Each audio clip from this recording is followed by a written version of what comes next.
Is 800 calories a day unsafe? The answer might surprise you because it depends entirely on who we're talking about. A 105-pound woman has vastly different energy needs than a 300-pound man. Yet programs like Optavia push 800-calorie diets on everyone. Today, we are going to cut through the confusion around very low-calorie diets. You'll learn why there's no universal unsafe calorie number, how to determine your own metabolic limits using biofeedback and data, and the critical trade-offs between aggressive deficits and sustainability.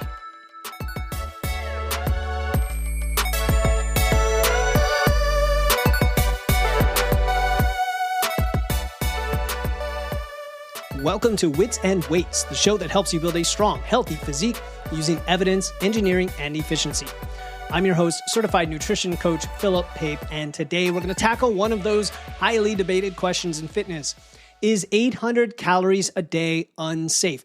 And I picked 800 on purpose because sometimes people will say 1200 or 1500, and we're going to get into these nuances. But I picked a really low number because the question comes up all the time, given our cultural obsession with magic numbers, with universal thresholds and set points. We act like 800 or 1200 calories is the universal floor for women and 1500 for men, and that anything below that for everybody is automatically dangerous. But the reality is, as always, more nuanced than any arbitrary threshold, and it depends on context, constraints, and individuality. And I love the fitness industry, and I say that sarcastically. Instagram, they love to exploit confusion across the board. Companies, weight loss programs, they market things that are ridiculously extreme, to be honest, and they do so via fear. They spread fear about things like metabolic damage. We still hear that term. Your metabolism is broken or damaged, not a thing. And then you are left wondering if that lower calorie target is going to help you reach your goals faster, or it's going to sabotage your metabolism. Why can this program do this, but then this influencer over here says that's way too low? And I made this episode because one of our Physique University members actually asked the question, said I've heard that X number of calories is too low. Is that true? And I wanted to address this because it's a very relevant topic. There is a rise in rapid weight loss and yes, rapid fat loss too, but sometimes they get interchanged incorrectly. We know about Optavia, which has been around a long time. And I have clients that constantly come to me saying, yeah, I tried Optavia in the past. It was miserable. I was down to 800 calories and you weren't supposed to exercise. And it was just arbitrary, regardless of your size, your activity level, your metabolic needs, not even the very basic quote unquote personalization. And then we're also seeing more research on physician supervised, very low calorie diets for obesity. And we're seeing with weight loss medications, very low calorie diets, intentional or not. We're seeing research on diabetes reversal and pre-diabetes. And that adds all this complexity to the discussion where you're like, well, what's the thing that I'm supposed to go with? And by the way, it's actually quite simple. What's hard is implementing it for you. We're going to get into that, but before we get into the specifics, I do want to share something that Julia from Physique University recently told me. She said, quote, I joined WWPU and finished the onboarding today. I'm glad I'm here. Before I thought it's just more information and better organized as is possible to soak up in the podcast. But I started to feel that the community and support are really the resources which will finally move the needle for me. Now, this I'll say perfectly captures things that obviously I'm not marketing as well myself. And that is that it's not just about the information, it's how we implement it, right? Individualized approaches matter so much. And Julia realized shortly after joining, because again, apparently the way I market it isn't good enough to show you this, that generic information, even if it's helpful, even if it's evidence-based, like we talk about on the show, is not enough. She needed personalized guidance to find what worked for her unique situation. So if you're ready to do that, let's say you've been listening to the podcast for a while and you want to stop guessing about all these things, including calorie needs, but that's just scratching the surface. You really are looking for a system designed specifically for your body, for your goals, for your constraints, for your preferences, right? These are all important things. Physique U is where we make that happen, where we help you determine your metabolic needs, your hormonal situation, your training situation, and create a sustainable plan that preserves muscle while achieving your physique goals. You can learn more about that at the special link in the show notes, because only that link is going to give you a free nutrition plan that I will build for you because you're a podcast listener and I love to give stuff away. So go to the special link in the show notes to join Physique U, get the free plan, and we'll see you in there. All right, let's talk about why this question about calorie levels and whether 800 calories or 1200 or whatever is unsafe even matters, right? It comes down to fitness culture. We're obsessed with magic solutions, formulas, the one best fit answer, right? The one thing. You've probably heard again that women should never go below 1200 calories or men below 1500 calories. And these often get thrown around as if they're universal laws of physics, but they're completely arbitrary. Here's the reality. Okay, let's get into numbers. A sedentary 105-pound woman, okay, and I've worked with some clients that are in that range, might only burn 1200 calories per day at rest. That is her total metabolism, not even RMR or BMR. We're talking about her total daily energy expenditure. You add in, even more neat walking movement on top of that. Maybe she pushes it up to 1500. She had some muscle mass, right? She does all the healthy lifestyle things and she's still burning 1500 calories. So for her, at 15 or 1600 calories even, eating 1200 calories is just a very moderate deficit, like 25% deficit, right? It's small. It's not going to even feel like starvation. I mean, I've worked with these clients before and I've had them on the show before, in fact, where they'll say, you know what, this is what my body needs. It feels okay. And so if you're 105 pounds and you burn, between 12 and 1600 calories, then eating 1000 calories may be totally reasonable for your deficit. Now, eating 800, even at that level, tends to be pushing it for most people. Doesn't mean it's unsafe. It depends on the deficit and how long you go. And the reason I wanted to start with that question for this episode is to suggest that there really is no good answer to that. I would say unsafe is relative to how aggressive your deficit is, how long it is, and how it is affecting you, right? Now, compare that to, on the other extreme, we have people that are 300 pound plus who might be burning 3000 calories at rest. A male, for example, who burns 3,000 calories is not uncommon at all. Somebody who lifts weights. In fact, it doesn't have to be 300 pounds. It could be 225, 250 burning that much. So for him, 800 calories, like an actual intake of 800, would represent a massive, ridiculous, extreme, yes, unsafe deficit. It would be like 70, 75%. Okay. And that would be extremely difficult to sustain outside of clinical supervision. And having said that, I recently onboarded a client who weighs about 250 and he had done Optavia at 800 calories and told me how miserable that was. And it's not like he died, right? Like when we say unsafe, we also have to qualify and define what we mean by the word unsafe. To me, unsafe is more about the totality of the context, right? Like if we're driving, if you said, is driving 65 miles an hour unsafe? Well, it depends on the road conditions, the weather, your car, the driving experience. 65 miles an hour in a school zone is extremely unsafe, but on the Autobahn, you're probably going to get honked at for going too slow, right? So same thing applies to calories in that the context really matters.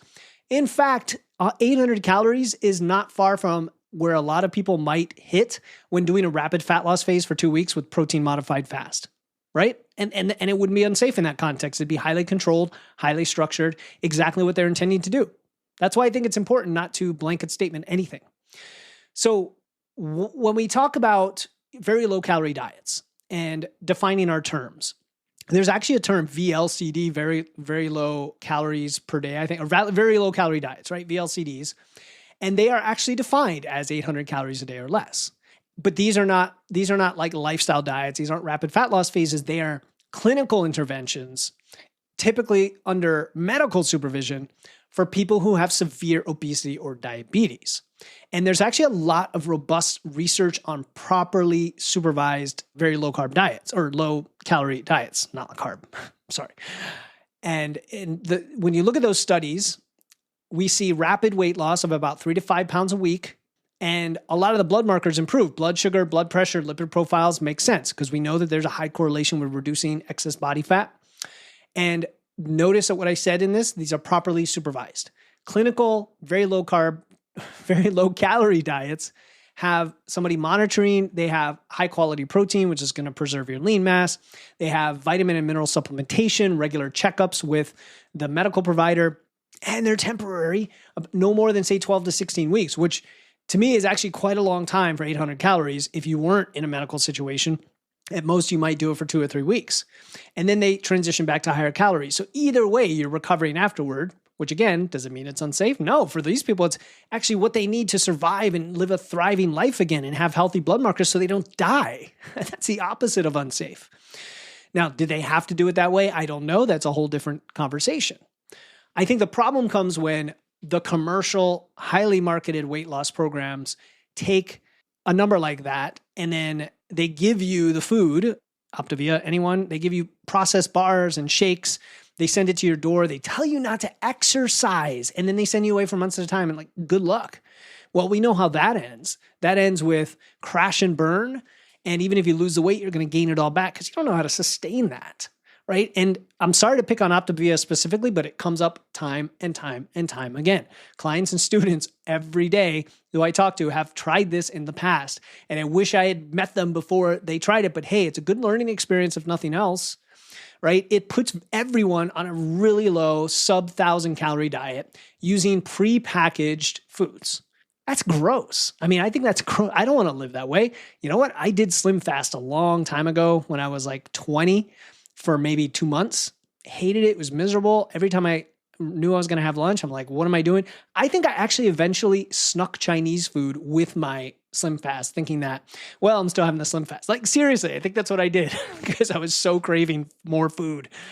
And obviously, okay, look, there's a lot of problems with this approach. It's not like I'm telling you something that is surprise, but the big one is the one size fits all calorie target, regardless of body size, activity level, metabolic rate. And it ties to this topic because people will say the 1,200, the 1,500 calories, the less than 2,000 calories, whatever is quote unquote this or that for everybody. You just can't make statements like that. Again, 120 pounds versus 200 pounds, sedentary person versus active person, somebody lifting weights with lots of muscle, somebody who's sedentary, right? Big differences. So that's the big one. The second one is that for the programs that push these things, sometimes the macros are all screwed up where the protein is low. And I know there's a whole movement toward, protein is dangerous or like stop protein maxing or protein's crowding out all this other stuff. Folks, we do not get enough protein on average in this country or in the world in general. Most people are far deficient. Just getting enough protein. We're not talking about 300 grams a day of protein. We're talking 0.7 to 1 gram per pound of your body weight. So if you're 150 pounds, that's no more than 150 grams of protein. It's not a massive amount of protein. And if you do it as a percentage of your diet, it's also not massive. It's like 15, 20%, right? It's not that high. So if you're on an aggressive deficit, you have to have high protein by default. So as soon as you lose the connection between those two, you're going to have problems. And then the other thing here is that something like Optavia discourages exercise. I don't understand that. And I'm not going to waste my time reading the fine print and why they suggest that and if that's even still the case anymore. But it's to me, it's almost the equivalent of the Optavia and the Mounjaro and the tirzepatide or Wegovy and all that, where people are giving these things or maybe they get them themselves without any guidance on lifestyle and they're not lifting weights and they lose muscle as a result, right? Not because of the drugs, but because of the aggressive deficits, the low protein, and all of that. And it leads to worse body composition outcomes, which is not what we're trying to do. Right? Now, the programs that give you foods that are prepackaged, I mean, that's a whole separate issue as well. Being dependent on these, it's really quite the racket, isn't it? Like just instead of learning how to structure your own nutrition, just make your own food. Or even if you want to buy prepared food from like a service and choose the foods that meet your goals, that's fine. It's this idea of them sending it to you and locking you into that. So now compare all that to what we talk about on Wits of Weight, which is an evidence-based approach where we calculate your energy needs, we make sure you have enough protein, we emphasize resistance training consistently, and most of all, we use flexibility with your food. With really the whole process is got a lot of adaptability and flexibility built in because it should conform to your constraints and your life, your ability to adhere and maintain beyond just a short-term dieting phase and actually be able to eat for life. And so this is why context matters so much in nutrition and why I love to help people get to that next step of, okay, I've listened to the podcast or I listened to a bunch of fitness podcasts and I know the science and I know the general idea here, but how do I do that for myself, right? So that's why I created Physique University. We don't use arbitrary numbers. We actually help you determine your actual needs based on your body size, activity level, biofeedback. We then work backward to create the plan that has the right aggressiveness for you. So again, it's not just here are my calories and macros. It's what is your goal? Is your goal moderate fat loss or body recomposition? Is it a bit more aggressive? Are you actually trying to build muscle? And then what is the right lever? And then beyond that, should you be eating the same calories every day or should you cycle? Should you have more on the weekends, right? That's what I'm talking about when it comes to making it fit your life so that the numbers are the same, but the way that it's structured might vary drastically, right? So it's not just, here's a template. So anyway, if you're looking for something like that, check out Physique U. Use the special link in the show notes. I'm going to keep mentioning this because that link is going to give you a special bonus. You're going to get a free nutrition plan from me, and that's going to unlock an accelerator that'll help you get even faster to your goal. Not quick fix fast, but efficiently fast to your goal to lose fat, to build muscle for your situation. So let's address the elephant in the room, metabolic adaptation, right? You've heard me talk about this, or if you're new to the show, I want to contrast metabolic adaptation with terms like metabolic damage or starvation mode that are used by people to claim that, either aggressive deficits are harmful and permanently so, or that you are permanently harmed because of something you did in the past. And I'm sorry, but we're going to have to fix that. And here's my special protocol to do it. The truth is more nuanced and also more empowering, I would say, in that metabolic adaptation, look at the word adapt. Adapt is something that is flexible, right? It can adapt one way and then it could adapt back. It's a real thing. It's a real phenomenon where when you eat less, your metabolic rate decreases beyond what you'd expect just from losing weight. So if you're losing weight, if you're in a deficit, the fact that you weigh less is going to burn fewer calories, yes. But beyond that, your metabolism goes down due to what's called metabolic adaptation. It's kind of a protective mechanism. It's an efficiency mechanism. We've talked about the Biggest Loser study, and I know there's a big Netflix documentary about it. I haven't seen it yet. But they had massive metabolic adaptation. It persisted years later, and it's recoverable, but it's recoverable only on a similar timeline as it was adapted in general, right? And in that study, they had extreme deficits combined with excessive cardio, combined with inadequate protein. They had muscle loss and they had metabolic adaptation. So part of their metabolic decline became permanent, not because of adaptation, but because of things like muscle loss that they're going to have to build back. When we talk about just run-of-the-mill metabolic adaptation, this is driven by a few different things. Now, if you're losing lean mass, to me, that is not a source of metabolic adaptation. That is a source of burning fewer calories due to having less muscle. That's different. But the hormonal changes that come in from metabolic adaptation, like a decrease in thyroid and reproductive hormones, those are real and they cause you to burn fewer calories, and that's normal. And the more aggressive you go, the more that's going to happen, to the point where you're also getting the lean mass loss, you're getting the hunger that gets ramped up, you're getting the fancy terms like hyperphagia, which is just massive hunger. But if you're in the right window, you're going to have some metabolic adaptation, but you're also going to preserve your muscle by eating protein, by training. And the adaptation is much less severe and more, I'll say, reversible in a short period. That's the way I'm going to put it. It's always reversible, but it depends on how aggressively you did the diet. And again, this connects to this topic of like 800 calories or whatever. So I guess the silver lining of that is that an aggressive deficit, in some ways, it's reversible. And because the time is short, the reversibility is also short. But if you go aggressive for a long time, then that's where the problem comes in. You're not going to permanently damage your metabolism, which is the thing that gets sensationalized.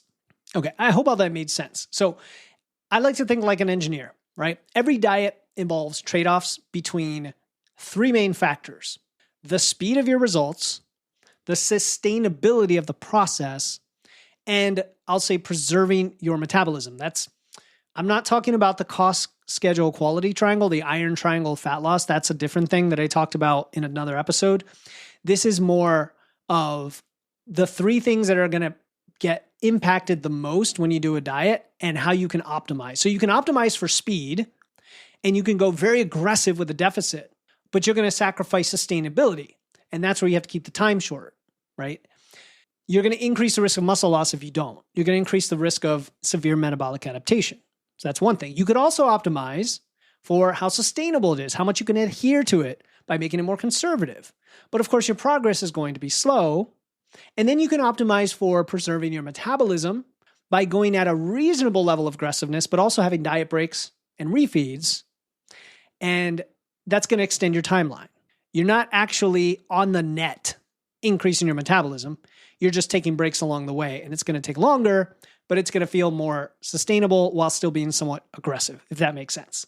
So the key here is to understand these trade-offs and then to choose intentionally, consciously, not accidentally falling into usually what's an extreme approach because someone said, these are the amount of calories you should or shouldn't go above or below. So let's talk about biofeedback for a second, because that's another thing I had in my notes here that is extremely helpful as a guide. All right. We fixate a lot on numbers. And when it comes down to it, numbers like your expenditure, like how many calories you have to hit, like your macros, are just starting to scratch the surface. Right? What's really below all of that is what's in your body. It's your biofeedback. It's the constant information that you get about whether your approach is actually working or you're pushing too hard. Now, it's hard for many people to read those signals when they first do this because they're so screwed up. They're so misaligned and miscalibrated from years of doing this the wrong way. And that's okay. When you start to do things intentionally, you also start to regulate your biofeedback signals, your energy levels, your sleep quality, your strength in the gym, your recovery, your hunger, your mood. All of that starts to get more regulated and then therefore more trustworthy. So it's kind of a chicken and egg, right? So that's why it helps to not be pushing anything too hard initially, to not be in a diet and to let things regulate while you're improving your sustainability part of the equation and improving your food quality and things like that. And then you can challenge yourself. And then once you challenge yourself with something like a diet, the goal is not to feel miserable, right? We don't want to be miserable. And so the warning signals will be there in addition to the numbers. The numbers are one thing, but if I say go and eat 800 calories and you do it and you actually feel great during the process, who am I to tell you that that's unsafe or too low? But if I tell you to eat 1,500 calories for a diet and you normally burn 3,000 calories, chances are you're going to get fatigued from that pretty quickly. You're going to have trouble sleeping. You're going to have potentially a loss in your strength and muscle. You might be in a bad mood. You might get hangry or actually lose hunger. You might lose hair. I mean, I don't know. There's going to be a lot that happens in women. There's a lot of hormonal impacts, right? With not only thyroid, but menstrual cycle. I mean, everything. So when you get that kind of biofeedback, that indicates you're pushing beyond what your body can handle sustainably. And that's where it gets into the word potentially unsafe. Again, what does safe mean? That's questionable. Now, the beauty of biofeedback is it is completely personalized to you by definition, right? The more petite woman eating 1,200 calories, she might have excellent biofeedback being in this moderate deficit and the weight just comes off, no problem, done with the diet, moves out. But then you got that bigger man, let's say the 200-pound man, he's eating 1,800 calories, might show warning signs. For me, my biofeedback can fluctuate. And so that's another more advanced way to handle those signals in that you can push sometimes and pull back other times. So regardless of your calorie target, two factors are critical that we've mentioned already, and that is protein and resistance training, because you want to preserve muscle during a deficit, the range being about 0.7 to 1 gram per pound of body weight for protein. And then resistance training is a whole topic for another time, but I am shocked that programs would discourage exercise because that is setting you up for poor body composition outcomes. Don't do it. There's no reason for that whatsoever, right? Even if you're eating very low calories, maintaining those priorities of training and protein is going to dramatically improve your results and reduce the negative consequences that come from aggressive dieting. All right. So I had some other things to talk about it, but I think we're going long-winded here. My message to you, if you're considering a very aggressive approach, obviously if you have underlying health conditions, if you're taking medication, something like that, working with a health provider, right? That's outside my scope. That's medical. If you're considering it for something like rapid fat loss, and I get people come to me all the time, hey, I want to follow your rapid fat loss protocol. And I'll say, okay, Are you training? Are you tracking? Are you eating enough protein? Do you have a good body image? Do you have a good relationship with food? If any of these answers are no, sorry, don't do rapid fat loss because that's just a recipe for disaster.